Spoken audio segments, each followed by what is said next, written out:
Neuvième heure. Jésus est bousculé et tombe dans le ruisseau du Cédron. Mon Seigneur bien-aimé, à moitié endormi, mon pauvre esprit vous suit. Comment puis-je m'abandonner complètement au sommeil quand je vois que tous vous abandonnent et vous fuient? Les apôtres eux-mêmes, le fervent Pierre, qui tout à l'heure encore disait son désir de mourir pour vous. Le disciple bien-aimé que vous avez laissé reposer sur votre cœur avec tant d'amour, tous vous abandonnent en vous laissant à la merci de vos cruels ennemis. Mon Jésus, vous êtes seul. Vos yeux très purs regardent alentour pour voir si au moins un de ceux à qui vous avez fait du bien vous suit pour vous défendre et prouver son amour.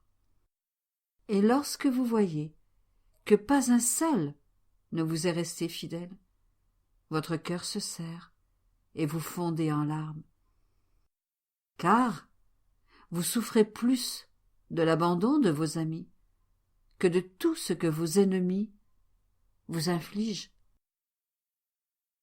Mon Jésus, ne pleurez pas, ou laissez-moi au moins pleurer avec vous. Et mon bien-aimé Jésus semble me dire, mon enfant, pleurons ensemble sur le sort de tant d'âmes qui me sont consacrées et qui me négligent ou me désertent à cause des petites épreuves et des déceptions de la vie. Pleurons pour toutes ces âmes peureuses et lâches qui m'abandonnent par manque de courage et de confiance. Pleurons pour tant d'âmes qui, ne trouvant pas leur avantage dans les choses saintes, ne se soucient pas de moi. Pleurons pour tant de prêtres qui prêchent, disent la messe et confessent pour l'amour du gain et leur propre gloire, et qui, en semblant être près de moi, me laissent toujours seul. Ô mon enfant, combien cet abandon m'est pénible! Non seulement mes yeux pleurent, mais mon cœur saigne. Oh, je te prie de faire réparation pour ma cruelle souffrance, en me promettant de ne jamais me laisser seule. Oui, ô mon Jésus, je vous le promets, avec le secours de votre grâce et la fermeté de votre divine volonté. Mais alors que vous pleurez l'abandon de vos chers disciples, ô Jésus, vos ennemis ne vous épargnent aucun outrage. Ô mon bon Jésus, vous êtes si étroitement liés et attachés qu'il vous est impossible de faire un pas. Vos ennemis vous brutalisent et vous traînent par des chemins jonchés de pierres et d'épines. Chaque mouvement qu'ils vous imposent vous fait trébucher sur les pierres et les buissons épineux. Ô mon Jésus, je vois que vous laissez derrière vous une trace marquée de votre précieux sang et des cheveux d'or qu'ils arrachent de votre tête. Ma vie et mon tout, permettez-moi de rassembler vos pas et de les attacher à tous ceux que font les créatures pour vous offenser, même la nuit. Il en est même qui se servent de la nuit pour vous offenser plus que durant le jour. Certaines dans des réunions, d'autres pour des plaisirs ou des spectacles, et d'autres encore par des vols sacrilèges. Mon Jésus, je m'unis à vous pour faire réparation pour toutes ces offenses. Ô mon Jésus, vous êtes maintenant dans le ruisseau du Cédron. Les Juifs perfides vous poussent et vous précipitent dans le ruisseau, vous faisant heurter si violemment une roche que votre précieux sang s'écoule de votre bouche et marque ce rocher. Puis, vous traînant dans les profondeurs de cette eau putride, ils la font pénétrer dans vos oreilles, votre bouche et votre nez. Ô indicible amour, vous êtes submergé et pour ainsi dire recouvert de cette eau croupie, nauséabonde et glaciale. Et dans cet état, vous représentez de façon vivante la condition misérable des créatures lorsqu'elles tombent dans le péché. Oh, combien ce vêtement de saleté les recouvre, au dedans comme au dehors. Combien cela dégoûte le ciel et tous ceux qui les voient, attirant sur elles la colère de la justice divine. Ô vie de ma vie, pourrait-il exister un plus grand amour? Vous permettez à vos ennemis de vous plonger dans ce ruisseau pour nous dépouiller de ce vêtement de saleté. Vous faites ainsi réparation pour les sacrilèges et la froideur de ces âmes qui vous reçoivent de façon sacrilège. Des âmes qui vous obligent plus que le ruisseau à entrer dans leur cœur et à ressentir toute la nausée de leur âme. Vous permettez même à ces eaux de pénétrer dans vos organes, si bien que vos ennemis, par crainte de vous noyer, vous en retirent en vue de plus cruels tourments.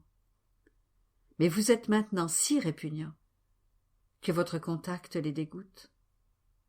Mon tendre Jésus, vous sortez maintenant du ruisseau. Mon cœur ne supporte pas de vous voir baigner dans ces eaux nauséabondes. Je vois que le froid vous fait trembler de la tête aux pieds. Vous cherchez des yeux ce que votre voix ne peut demander. Que quelqu'un vienne au moins vous sécher, vous nettoyer et vous réchauffer. Mais, en vain, personne n'est ému de compassion pour vous. Vos ennemis vous ridiculisent et vous méprisent.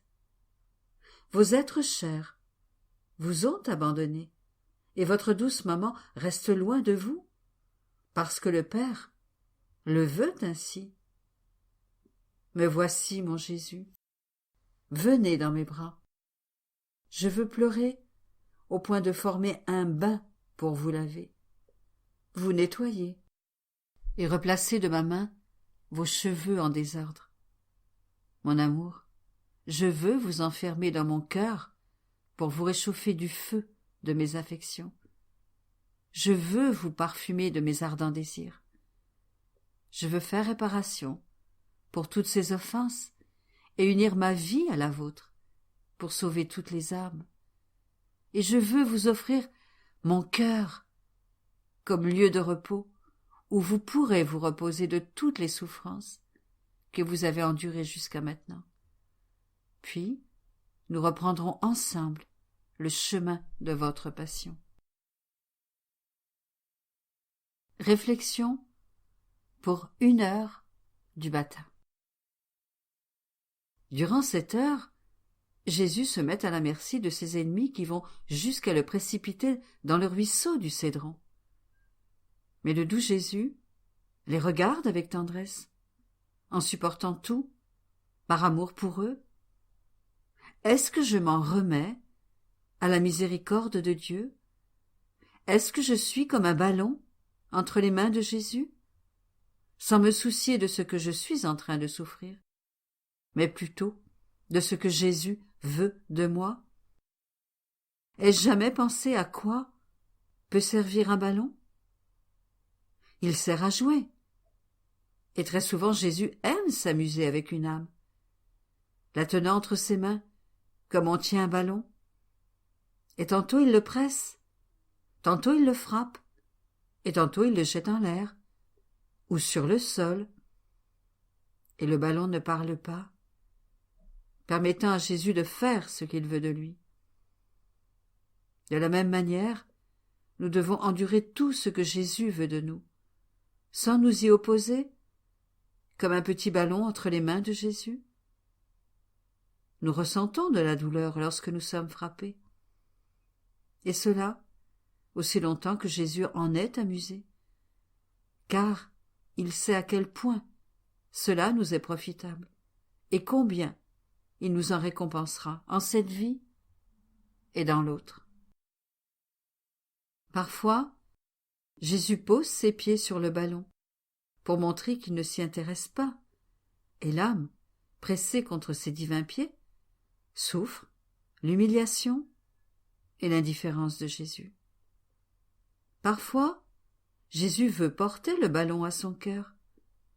Et si l'âme était heureuse d'avoir été le jouet de Jésus dans l'humiliation comme dans la souffrance, il l'amusera dans son propre cœur et lui en révélera les divins contentements. Dans mes faiblesses et mes échecs, suis-je prêt à me relever et à me jeter dans les bras de Jésus? Jésus tourmenté a été précipité dans le ruisseau du Cédron et a connu la suffocation, la nausée et le dégoût.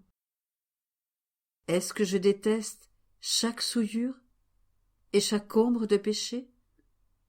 Suis-je prêt à abriter Jésus dans mon cœur pour qu'il n'éprouve pas le dégoût que les autres âmes lui causent par le péché, en le consolant pour les nombreuses fois où j'en ai moi-même été la cause? Mon Jésus tourmenté, ne m'épargnez rien, mais accordez-moi d'être l'objet de vos jeux divins et amoureux.